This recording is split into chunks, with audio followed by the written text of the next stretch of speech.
thưa quý vị, Huế là thành phố có nhiều điều quyến rũ riêng mà ai cũng có thể nhận ra. Những người nước ngoài yêu thương Huế đã dần khám phá được những đặc trưng vốn có của Huế. Văn hóa, con người, lối sống, tất cả đều là những trải nghiệm đáng giá để họ dành nhiều thời gian sinh sống ở thành phố này.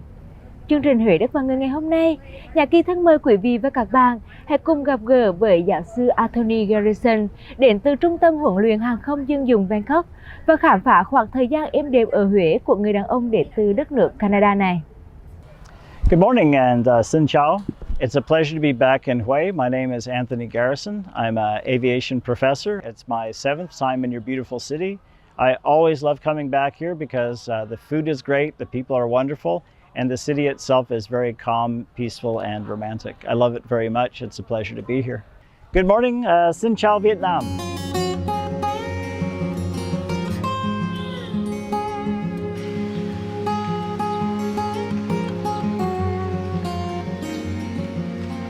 Sinh ra và lớn lên ở Calgary, trong một gia đình có truyền thống theo nghề sửa chữa máy bay ở Canada, Anthony Garrison đã từng là phi công, rồi là kỹ sư sửa chữa máy bay.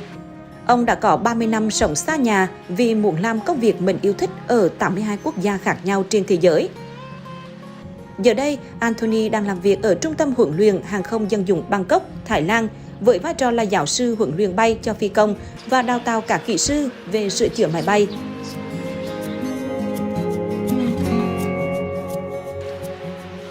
Đến Huế lần đầu vào năm 2016, từ đó đến nay, ông đã có nhiều lần quay lại Huế, đôi khi vì công việc, đôi khi chỉ để thư giãn, nghỉ ngơi cùng bạn bè sau chuỗi ngày bận rộn.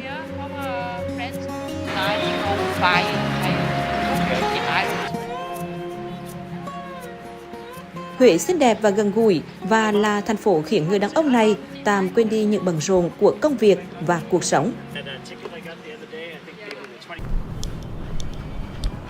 Hi, Ms. Hello, Anthony. good morning. Pleased to meet you. Nice to meet you. Thank you for joining our program. It's a pleasure to be here. Thank you for having me. Do you remember the first time you came to Huế? Yes, the first time I came here was in 2016. I came here on a rail journey. Hue was quite different in 2016. I noticed that there's been a lot of development, a lot of changes. What is special about returning to Huế this time? The special thing about returning to Hue this time is I'm here to help start the first aviation maintenance engineer licensed university program. It's been very nice, been very fortunate to have a lot of really good weather like this as well, so I can get out and enjoy the countryside and to see the natural surroundings and the temples, the pagodas, and to enjoy the street food. Vâng, rõ ràng là Anthony đến với Huế vì công việc và đôi khi công việc chính là cơ duyên để nhiều người có thể biết thêm được những thành phố mới, những vùng đất mới và cảm nhận được những điều đặc biệt của cuộc sống này.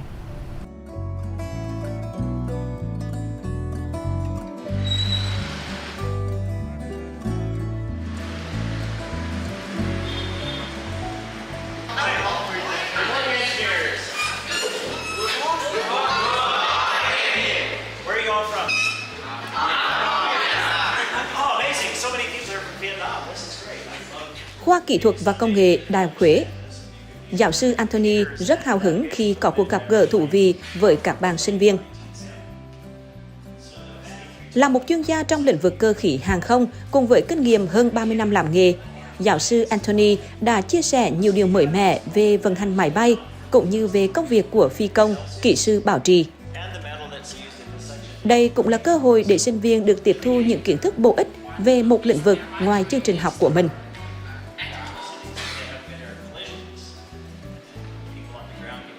Giáo sư Anthony, một người là có thâm niên trong cái ngành cơ khí sửa chữa và đào tạo phi công, thì mình thấy cái điều thú vị trong bài giảng thấy đó là về những cái thiết bị máy móc mới mẻ và tân tiến, và đó là những cái mà giúp cho ngành khoa học của Việt Nam là trở nên càng ngày là càng phát triển. Mình là rất là mong là có thể là được trực tiếp là học những cái buổi học của thầy để biết thêm những cái kiến thức bổ ích về cái môn học mới này. Buổi trò chuyện với giáo sư Anthony ngày hôm nay đã đưa đến cho mình rất nhiều những kiến thức bổ ích mới mẻ về một cái ngành mà mình cảm thấy là mình chưa từng được tìm hiểu sâu. Nó cực kỳ có ý nghĩa và bổ ích cho những sinh viên tại khoa kỹ thuật và công nghệ chúng mình trong các lĩnh vực như là trí tuệ nhân tạo hay là tự động hóa, kỹ thuật hóa. Và đó sẽ là một ngành nghề mở cho tất cả các bạn sinh viên theo học sau này. Tham quan phòng máy, chia sẻ cùng giảng viên và sinh viên những kiến thức chuyên ngành cũng là một trải nghiệm khó quên của ông trong chuyến đi lần này.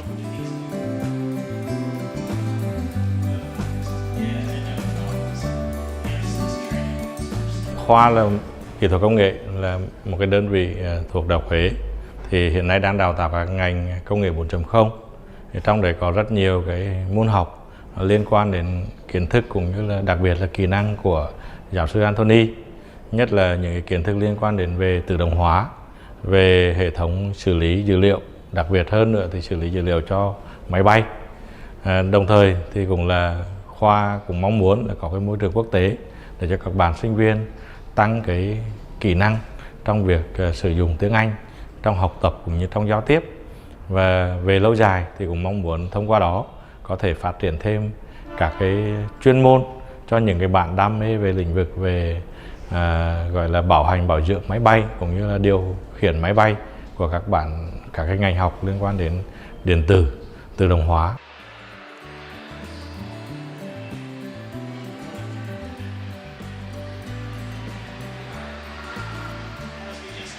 What did you decide to take in Huế?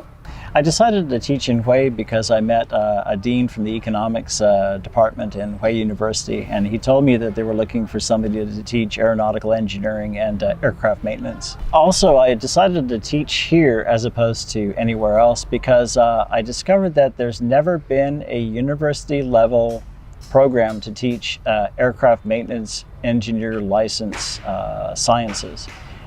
There's some technical colleges, both civil and military, but none of them can actually give a degree. So most countries in the world, they have a full engineering program, and I'm excited to be starting the very first engineering university for aircraft maintenance. Aeronautical engineering acquired in Vietnam. So, what should students study this? It's a very good career field. Even before COVID, the predictions there would not be enough pilots, engineers, air traffic controllers. During COVID, people thought that airlines would never fly again, and a lot of people left the industry. A lot of people retired early. And what we've seen in North America and Europe is that so many people during COVID realized, oh, I never took that vacation, I never traveled. And there is such a huge demand now that we're seeing record numbers of people flying in the United States and Canada and in Europe. And things will be the same here once China opens up their travel, and we're going to not have enough technicians here. What are your projects in Huế? I'll teach Airbus A320 aircraft systems, something short, a 40 or 80-hour course spread out over several months. I'll give the students a lot of self-study material, and then the goal is that they'll be able to go to Vietjet and actually apply for jobs as apprentice technicians. Anybody else from any of the other universities that want to do this. I'm also not going to charge for the course. It'll be completely free. I'm going to go to Thailand to try to get some more support and tooling. Also some jet engines, commercial aircraft engines that I know that are available for schools, and bring them back here. So I've decided to move here to Hue. This is now my home, and I will be coming back here frequently.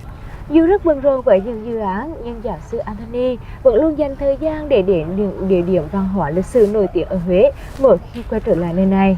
Ngay bây giờ, chúng ta hãy cùng khám phá Huế với Anthony. Giáo sư Anthony đặc biệt yêu thích tìm hiểu lịch sử, văn hóa của những quốc gia ông từng đến làm việc. Đến Huế, ông tranh thủ thăm nhiều nơi, khám phá nhiều điều chỉ với mong muốn hiểu hơn và yêu quý hơn thành phố này.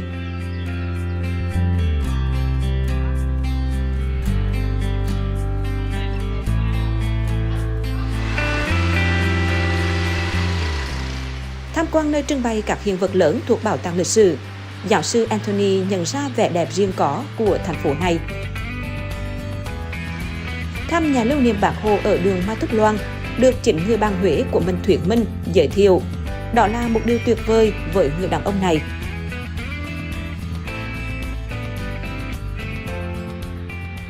Rất vui là hôm nay được giới thiệu về cái di tích địa điểm này với người bạn của mình là Anthony. Riêng bản thân mình thì lúc mà được giới thiệu với khách ở trong và ngoài nước thì rất là tự hào về Bác Hồ của chúng ta được trưởng thành trong một ngôi nhà đầy trí thức nho giáo, và được dạy dỗ từ người cha và người mẹ, và đặc biệt là ý chí về cái tình yêu quê hương đất nước nó rất quan trọng, và điều đó bác đã hy sinh tất cả cuộc đời của mình để dành cho độc lập cho chúng ta ngày hôm nay. Hy vọng là anh bạn của mình là anh Anthony hiểu hơn về Huế và cũng như địa điểm di tích mà bác Hồ sống gắn bó với cuộc sống của bác ở Huế như thế nào. Huế không chỉ là thành phố nơi giáo sư có những mối quan hệ công việc, mà đó còn là nơi giúp ông có những cảm nhận đặc biệt khác.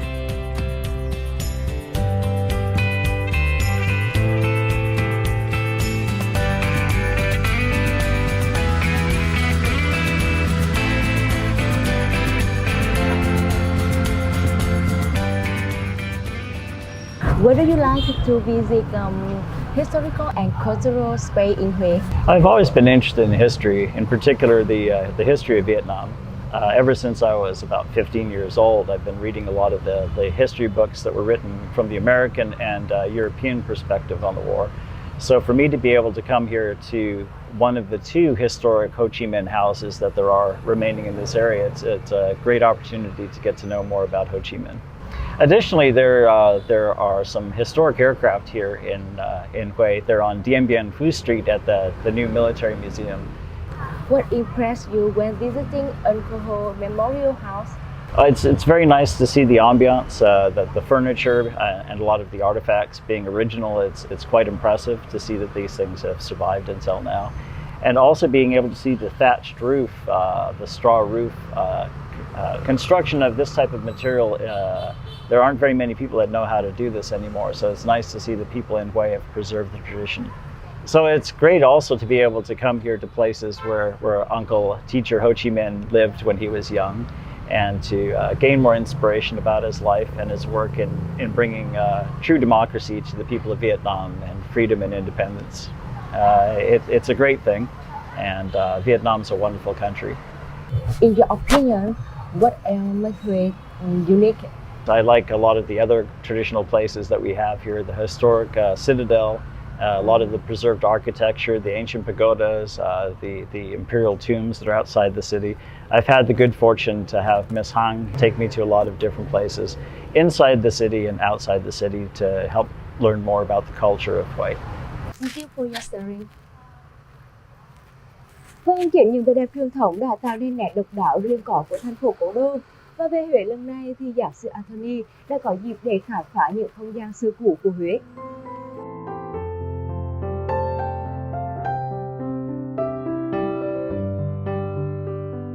Thành nội Huế luôn là không gian thơ mộng, cuốn hút giáo sư Anthony mỗi dịp về Huế.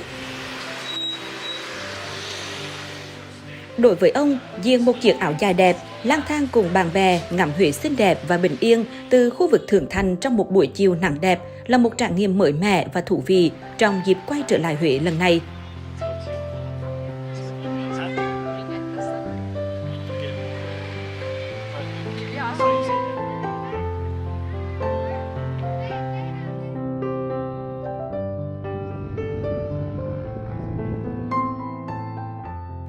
Một không gian xưa cũ khác trong thành nội mà giáo sư Anthony lần đầu tiên đặt chân đến, đó là lục bộ.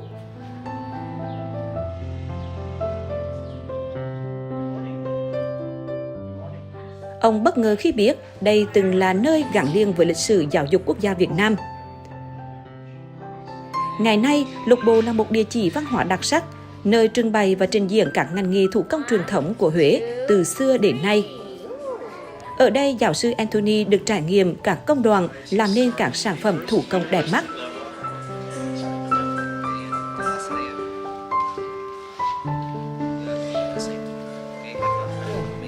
Mỗi một góc nhỏ trong không gian lục bộ đều vô cùng hấp dẫn với người đàn ông Canada vốn luôn bận rộn.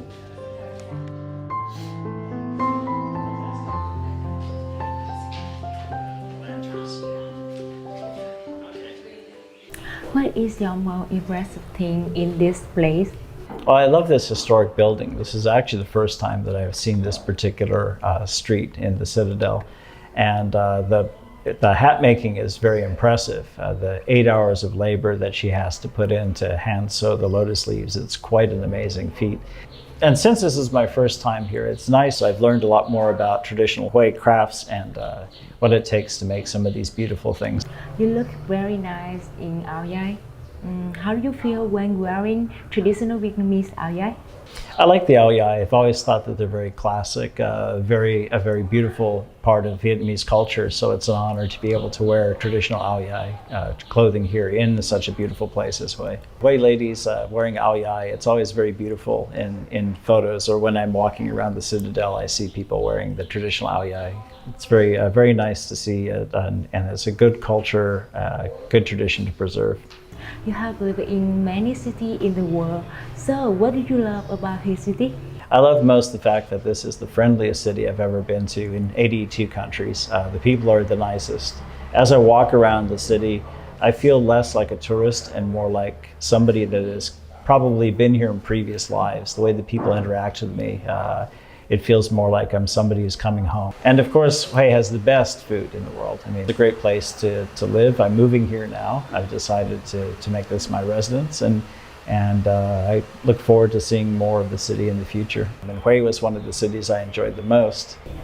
Thank you for your interesting sharing. Hope you will have good memories. Thank you so much. It's been a pleasure. Thank you for sharing your traditional Hue cultures and your city's history with me. It's been an honor and a pleasure talking to you. And I look forward to seeing many of you again in the future. And I look forward to enjoying more of your culture, your hospitality, and your great food. Thank you so much.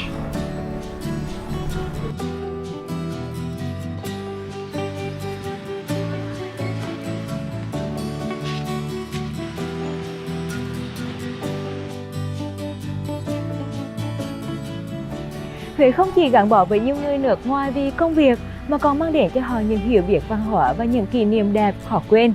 Hy vọng rằng những trải nghiệm Huế nhẹ nhàng như thế sẽ khiến cho giáo sư Anthony Garrison đến từ đất nước Canada hiểu Huế lâu hơn và sâu hơn. Kỹ sư chuyên dùng Huế đất và người đến đây cũng xin được khép lại. Nhạc Kỳ xin chào tạm biệt quý vị và các bạn.